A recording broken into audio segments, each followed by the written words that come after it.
സാധാരണ ഞാൻ ശംഖും കൂടി എപ്പോഴും ബൈക്കിനാണ് പോകുന്നത്. എപ്പോഴും അല്ല, മിക്കപ്പോഴും ബൈക്കിനാണ് പോകുന്നത്. വല്ലപ്പോഴും മാത്രമേ ബസ്സിന് പോകാറില്ല. അപ്പോൾ ഇന്നെന്ന് വെച്ചിട്ടുണ്ടെങ്കിൽ പകുതി വരെ ഒറ്റപ്പിന്നെ വരെ ഞങ്ങളെ കണ്ണം കൊണ്ടാക്കിയിട്ടാണ്. കാരണം ഞങ്ങൾക്ക് കഴിയത്തില്ലായിരുന്നു, എണീറ്റ് വരുമ്പോൾ ഭയങ്കര മടിയായിരുന്നു ക്ലാസ്സിൽ പോകാനായിട്ട്. അപ്പോൾ പിന്നെ പറഞ്ഞു വേണ്ട നമുക്ക് ക്ലാസ്സിൽ പോകണം എന്ന് പറഞ്ഞിട്ട് ചിന്നു സൂചിച്ചം തരേണ്ട നമ്മളിന്ന് ക്ലാസ്സിലോട്ട് പോകണം. പകുതി പ്രൈവറ്റ് ബസ്സിന് പോയി. അത് കഴിഞ്ഞ ശേഷം KSRTC ബസ്, നമ്മുടെ സ്റ്റാൻഡില്ലേ KSRTC സ്റ്റാൻഡിൽ നിന്ന് KSRTC ബസ്സിന് കയറി. സാധാരണ സീറ്റ് കിട്ടാറില്ല, പക്ഷേ ഇന്നെന്തോ ഭാഗ്യത്തിന് എനിക്ക് സീറ്റ് കിട്ടിയില്ല. പിന്നെ കൃപാസനം വന്നു കഴിഞ്ഞാൽ കുറേയധികം ആൾക്കാർ അവിടെ ഇറങ്ങും, അപ്പോൾ നമുക്ക് സീറ്റ് കിട്ടും.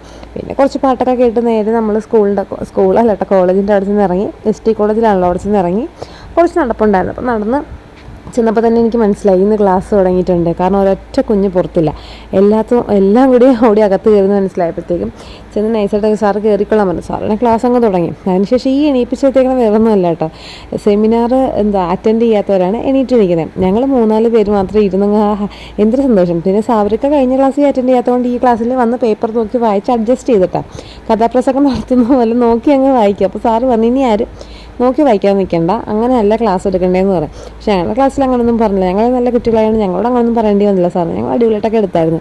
ഇവർ വലിയ കുഴപ്പമൊന്നുമില്ല എടുത്തു കഴിഞ്ഞിട്ട്. ഞങ്ങൾക്ക് പിന്നെ അങ്ങോട്ട് വിശന്നിട്ട് വയ്യ. 1 മണിയും കഴിഞ്ഞ് 1:30 കഴിഞ്ഞ് സാറിന്ന് ഭയങ്കര ഫോമിലായിരുന്നു തോന്നുന്നു. എന്തായാലും 1:45. പിന്നെ ഇതേ നമ്മുടെ KTM സാർ, നമ്മുടെ ജെയിംസ് ചേട്ടൻ്റെ മോൻ്റെ വണ്ടി, അതിൻ്റെ ഷോയൊക്കെ കുറച്ച് കഴിഞ്ഞ് പിന്നെ ഞങ്ങളെല്ലാം കൂടി സാബു ചേട്ടൻ്റെ വണ്ടിയിൽ അട്ടിയിട്ടു എന്ന് പറഞ്ഞാൽ മതിയില്ല. ഞങ്ങൾ പുറകെ 4 പേരുണ്ട്.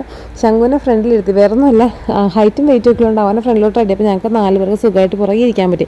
വലിയ തിരക്കേടില്ലാതിരുന്നു കേട്ടോ.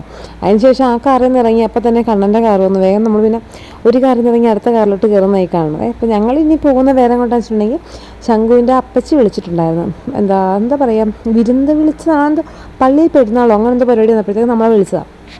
ഞാൻ എൻ്റെ ഫോൺ എടുക്കാണ്ടാണ് സാധനം വാങ്ങിക്കാൻ കയറിയത്. അതുകൊണ്ട് സാധനം വാങ്ങിച്ചൊന്നും ഇട്ടില്ല. പിന്നെ അതൊന്നുമല്ല, 3 മണിയോളായി. വിശന്ന് പ്രാണം പോയിട്ടാണ് അവിടെ വന്ന പാടെ ആരും നോക്കുന്നൊന്നുമില്ല. നേരെ അങ്ങ് എടുക്കുക, തന്നെത്താനെ അങ്ങോട്ട് കിളമ്പില്ല. കാരണം അവർക്കൊരു അവസരം പോലും കൊടുത്തില്ല. അപ്പോൾ അതിനിടയ്ക്ക് അങ്കിൾ കൊണ്ടുവന്ന് നമുക്ക് വൈൻ തന്നെ കേട്ടോ കണ്ടത്. അത്യാവശ്യം അടിപൊളി വൈനായിരുന്നു, നല്ല വൈനായിരുന്നു. ഒത്തിരി മധുരമൊന്നുമില്ലായിരുന്നു. പിന്നെ ഈ ഭക്ഷണത്തിൻ്റെ തിരക്കിനിടയ്ക്ക് അതൊന്നും ശ്രദ്ധിക്കാൻ പറ്റിയില്ല. കുറേ കറികളുണ്ടായിരുന്നു. മോര് കാച്ചിയത്, പിന്നെ വാഴയില പൊള്ളിച്ച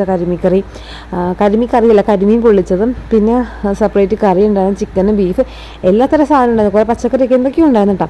നമ്മളാണ് പിന്നെ വിശന്നും ഇതായതുകൊണ്ട് കുറേ ചോറൊക്കെ കഴിച്ച് അങ്ങനെ പിന്നെ കുറച്ച് അവസാനം ഞാൻ കഴിച്ചതെന്ന് വെച്ചിട്ടുണ്ടെങ്കിൽ നമ്മുടെ എന്തുവാ സാധനത്തിൻ്റെ പേര്, പൈനാപ്പിളില്ലേ, അതും കുറച്ച് വെച്ചിട്ടുണ്ടെങ്കിൽ. കാരണം ഒത്തിരി ഭക്ഷണം കൂടുതൽ കഴിച്ചാലേ മേലാണ്ട് വരും. അതുകൊണ്ട് പിന്നെ അതൊക്കെ കഴിച്ച് അഡ്ജസ്റ്റ് ചെയ്യും, കാരണം പെട്ടെന്ന് ദഹിക്കുമല്ലോ അതിൻ്റെ പേരിൽ. പിന്നെ ഞങ്ങളെല്ലാം കുറച്ച് നേരം വർത്താനൊക്കെ പറഞ്ഞിട്ട് നേരെ ടാറ്റ ബൈ ബൈ ഒക്കെ പറഞ്ഞ്, ടാറ്റ ബൈ ബൈ അല്ല, വെറും ടാറ്റയൊക്കെ പറഞ്ഞ് ഇറങ്ങി തിരിച്ച് വീട്ടിലോട്ട് പോകുന്നതായി കാണുന്നത്.